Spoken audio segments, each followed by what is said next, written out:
Chapter 16, Nose. Now I'm dialing just Carol's number, wanting her to answer for once instead of that tape machine I've heard so often. Nope, it's the machine again. I hang up without leaving a message, and then I sit, staring at nothing. If I don't care about her one way or another, why do I call her so much? My mother is in the garage. She is opening old packed boxes. I hear the blade of her scissors cut the brown tape, then the rip of cardboard as she pulls open the flaps. She's checking to see if she still wants what's inside. I go in the living room to put on a CD and drown the sound out. Your Highness beats me to it. Neither of us can stand the sound of my mother cleaning the garage because we know it means she thinks we'll be moving soon. We remember the last time and the time before that. Now it's almost time for my father to call. He's supposed to phone at 7:30. I check the clock in the kitchen. It's 7:15 every time I look. Finally it moves. 7:18. The phone rings. I get the downstairs extension. Elizabeth rips it out of my hand. Dad, I hear Elizabeth say as I run for the upstairs phone. You're not looking for a job in Philadelphia, are you? What about hello? Don't we usually start with that? Antonia called Leapson in Atlanta. They said you weren't working there anymore. Oh, did she? Yes, I did, I say. Hello, Antonia. Dad, we have to stay here, you know. You can't get a job in Pennsylvania. No hello. No how are you. You girls are a tough crowd, I'm telling you.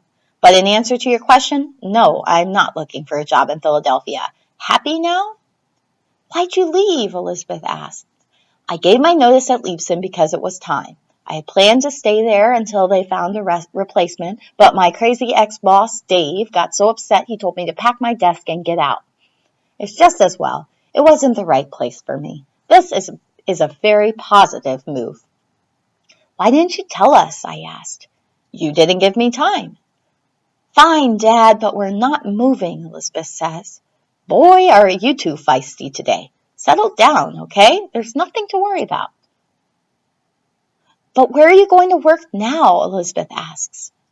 Elizabeth, it's been 72 hours, 80 maybe, since I left the last job. I don't know yet where I'm going to be working, but I'm not planning on moving you to Siberia, I promise. Of course, I'll try to stay in Northern California. I know you girls like it there, and so does your mother. You'll try? I say. Yes, I'll try. Now put your mom on. I'm tired of getting the 3rd degree. You have to do better than that, Elizabeth says. Elizabeth, don't talk to me that way. Now get your mom, please. I put the phone down. I don't want to hear any more. Elizabeth comes upstairs. Kate follows. She has heard what happened, but she doesn't totally get it. She still trusts my parents in a way Elizabeth and I do not.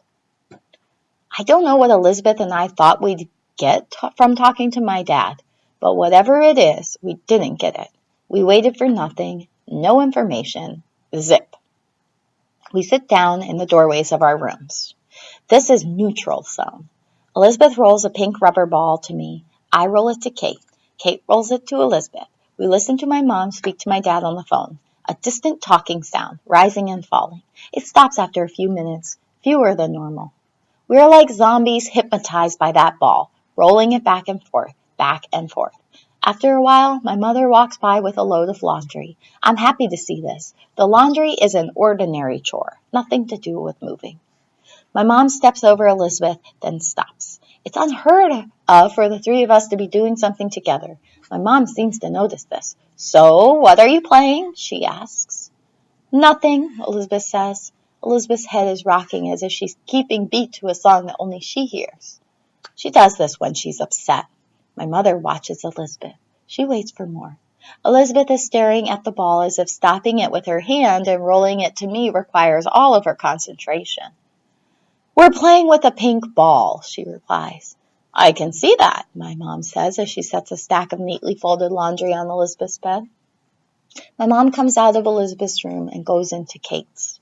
When she passes by again, Elizabeth says, We don't want to move. Your dad didn't say we were moving, my mom says, running her manicured hands through her neatly curled blonde hair. He's got to get a new job. You know what that means, Elizabeth says. She's still concentrating on the ball. Her head is down, her blonde ballerina bun is up. Usually Elizabeth is pretty neat too, but today her hair is falling out of her bun and she is wearing sweat shorts with holes in them. Her fair skin is blotchy, like it gets when she's been crying. There are plenty of jobs around here, you know, my mom says. She tries to say this in a matter-of-fact way, but the words wobble when they come out. See, Kate says, didn't I tell you? Elizabeth rolls her eyes. There are always plenty of jobs, but Dad never takes them. He takes the ones that mean we have to move 1,000 miles or more and miss my performances, Elizabeth whispers, staring hard at the ground. What? My mother asks. There is no way I can leave, Mom. You know that, Elizabeth says, loud now so my mother can hear.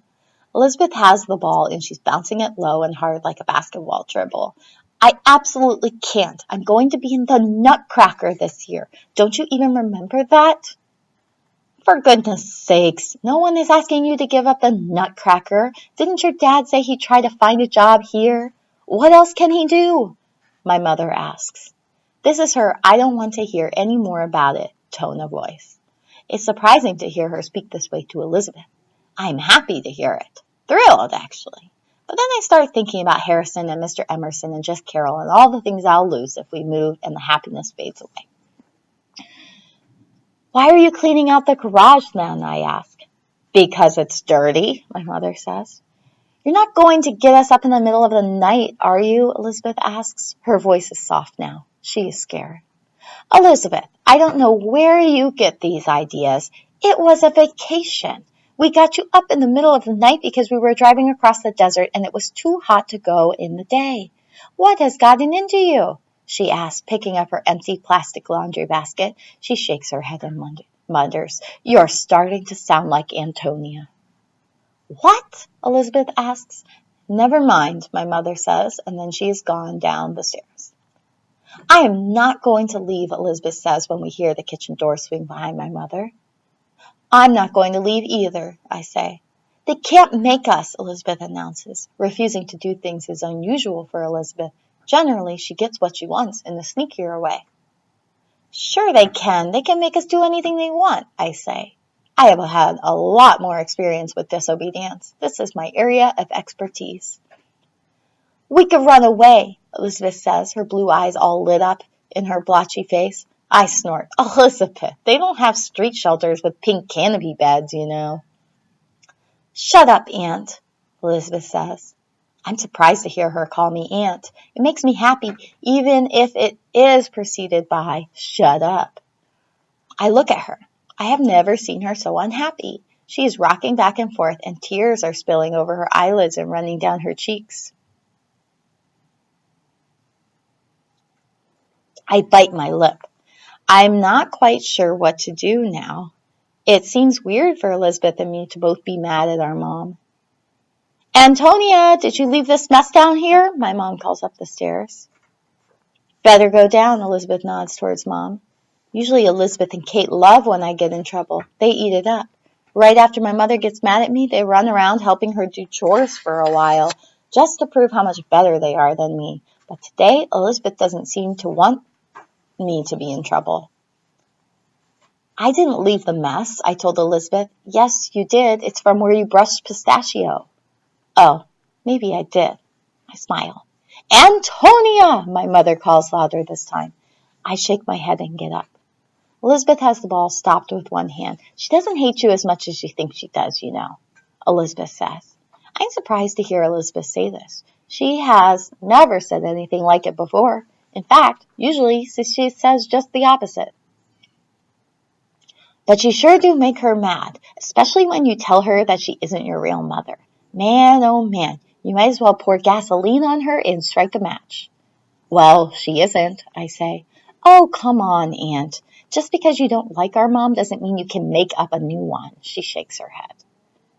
She's your mom. She isn't mine. For one thing, in case you haven't noticed, I don't look at all like her, I say. Not now, but she looked like you when she was a kid before she got her nose fixed and her hair permed and dyed. When Elizabeth says this, I feel a sharp pain in my chest. No, she didn't, I say, but it's too late because suddenly I see a photo in my mind. It is in Aunt Mindy's house, on the dresser in Aunt Mindy's bedroom. The picture is of Aunt Mindy and my mom when they were little girls. They are wearing matching dresses with white sailor collars. They are both petting a big orange cat. Aunt Mindy looks like herself, only younger. My mom looks like me.